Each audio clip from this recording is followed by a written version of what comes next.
Hey friends, welcome back to my channel. कैसे हैं आप सब? उम्मीद करती हूँ कि आप सब अच्छे होंगे, फर्स्ट क्लास होंगे। जैसा कि आप जानते हैं कि 17 जुलाई से आपके एग्ज़ाम होने वाले हैं। अब आपके पास काफ़ी ज़्यादा कम समय बचा है, कुछ ही घंटे बचे हैं आपके एग्ज़ाम होने में, और आपको काफ़ी ज़्यादा दिक्कत हो रही होगी अपने एग्जाम को पूरी तरीके से तैयार करने में, क्योंकि ऐसा टाइम चल रहा था, ऐसी सिचुएशन चल रही थी कि आप तैयारी नहीं कर पाए होंगे, ये मैं अच्छी तरह से जानती हूँ। तो मैं आपके लिए कुछ टॉपिक्स लेकर आई हूँ कि आपको किन टॉपिक्स की तैयारी करनी है, और आपके पक्का पक्का वो जो है आपके एग्जाम में पूछे ही जाएंगे। तो इन टॉपिक्स को अगर आप तैयार कर लेते हैं, इन प्रश्न को आप तैयार कर लेते हैं, तो आपके जो है पूरे पूरे नंबर आने के चांसेस हैं। और आप इसे किस तरीके से लिखेंगे, कौन से जो क्वेश्चन को, कितने नंबर के क्वेश्चन को आप कितने पेजेस में लिखेंगे, ये भी मैं आपको बताऊंगी इस वीडियो में। तो चलिए वीडियो स्टार्ट कर लेते हैं। तो जैसे कि आप यहाँ पर देख सकते हैं कि इन टॉपिक्स को कर ले तैयार। तो यहाँ पर मैं आपको कुछ टॉपिक्स बताऊंगी, उन टॉपिक्स को आपको तैयार करना। तो देखिए, पहले मैं आपको यहाँ पर लॉन्ग क्वेश्चन के बारे में बता देती हूँ। आपका जो फर्स्ट सेक्शन होता है, ए सेक्शन, वो आपका लॉन्ग क्वेश्चन का होता है, जो आपका 16 नंबर का होता है, और उनमें 3 क्वेश्चन आपको करने होते हैं। चॉइस होती है आपकी, उसमें आपको 2 जो क्वेश्चन दिए होते हैं उनमें से एक आपको करना होता है। तो इस तरीके से आपको जो है 16 नंबर के 3 प्रश्न जो है करने होते हैं। ठीक है, अब हम यहाँ पर जो है ये देखेंगे कि आपको कौन कौन से प्रश्न जो है तैयार करने हैं, कौन से जो टॉपिक आप तैयार करके जाएं। ठीक है, आप सबसे पहले जो है एक मेन टॉपिक आपका होता है मेकाले का विवरण पत्र।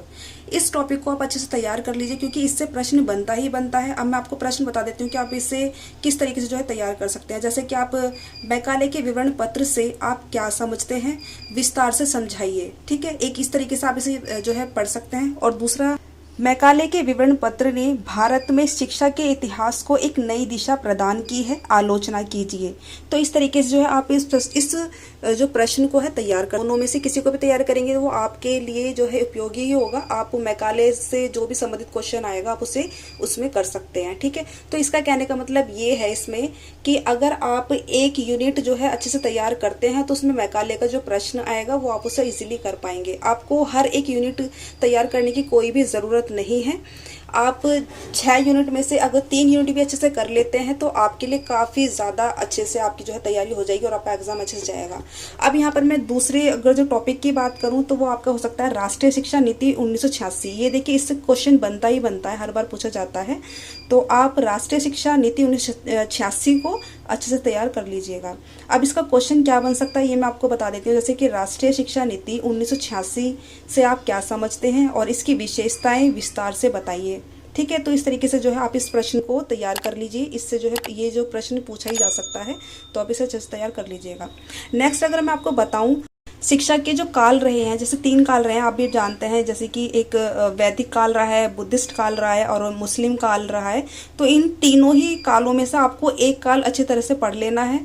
अब तीनों पढ़ेंगे तो अच्छा रहेगा, लेकिन अगर अभी आपके पास इतना टाइम नहीं है तो आप मुस्लिम कालीन या वैदिक कालीन या बुद्धिस्ट कालीन, इन तीनों में से किसी भी एक टॉपिक को अच्छे से तैयार कर लीजिए। इनसे प्रश्न बनेगा ही बनेगा।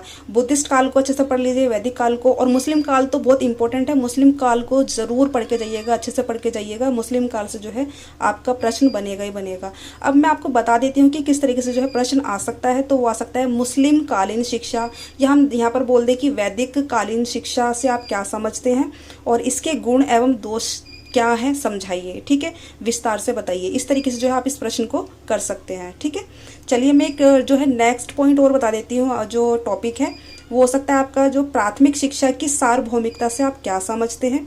भारत में प्राथमिक शिक्षा की जो सार्वभौमिकता के मार्ग में आने वाली समस्याओं का उल्लेख कीजिए। तो इस तरीके से जो है ये प्रश्न आपका बन सकता है, जो मैंने आपको बताया कि प्राथमिक शिक्षा की सार्वभौमिकता को लेकर। ठीक है, तो इस तरीके से आपके ये पॉइंट्स टॉपिक्स हैं। इन टॉपिक्स को अगर आप तैयार कर लेते हैं तो आपके 16 नंबर के प्रश्न जो है तैयार हो गए हैं, और आप इन्हें इजीली जो है अच्छे से कर पाएंगे और आपके नंबर गेन हो जाएंगे।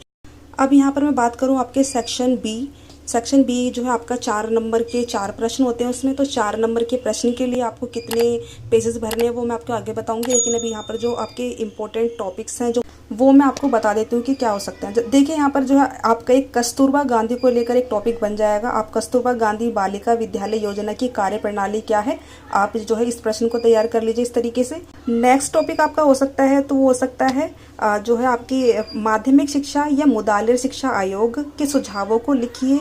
यह आयोग कब आया और क्यों, ये भी आप बता सकते हैं। तो इस तरीके से जो है प्रश्न बनेगा, आप इसे भी जो है कर सकते हैं। ठीक है, शिक्षा क्या है, इसको विस्तार से बताइए। ये जो 4 नंबर के उसमें जो है ये आपका क्वेश्चन बन सकता है। एक आपका मिड डे मील को लेकर जो है प्रश्न बन सकता है कि मिड डे मील क्या है, किसने शुरुआत की और इसकी योजना क्या है, ठीक है। और एक आपका बन सकता है संशोधित राष्ट्रीय शिक्षा नीति 1992 क्या है और इसके बारे में आप बताइए। तो इस तरीके से जो आपके प्रश्न बनेंगे ये आपके जो है मेन पॉइंट्स हैं, टॉपिक्स हैं जो आपको तैयार करने हैं।